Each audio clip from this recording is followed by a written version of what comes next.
which talks about the history of this kind of toxic environment, which I know you say is not necessarily accurate, but let's just have a look at some of the facts in the last 12 months or so. There has been this report into anti-Semitism. There have been those allegations from various female Labour MPs, as you know, as our guest over here mentioned. This is what Jim Reid has put together, and it's the facts. When does democratic debate stop and intimidation begin? Allegations of abuse in Labour really started with the Syria war vote. Around a quarter of the party's MPs voted against the leadership and 4 airstrikes. A number of online threats were made against those MPs. Senior party figures called for the abuse to stop. I'm asking you what your leaders should do about the bullying that's going on of your colleagues.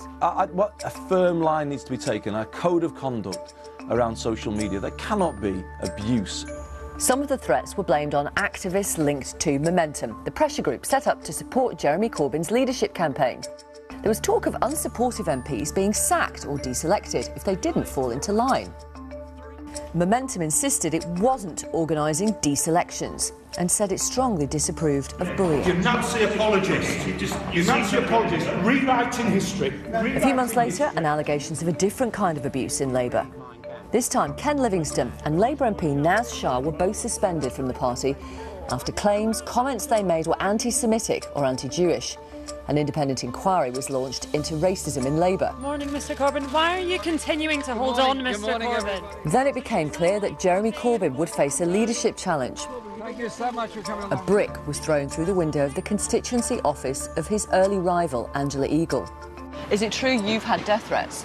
I'm told I've had death threats. The police are looking into it. More than 40 female Labour MPs signed a letter warning about rape and death threats. Mr Corbyn's challenger, Owen Smith, said not enough was being done to clamp down on misogyny in the party. Do you think he has encouraged it? I don't know, but I think he's not been strong enough. I think he has genuinely not understood what a grave problem this is. It's a claim Jeremy Corbyn strongly and firmly denies.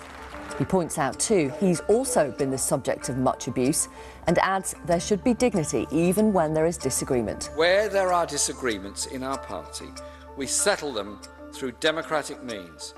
No coups, no intimidation, no abuse.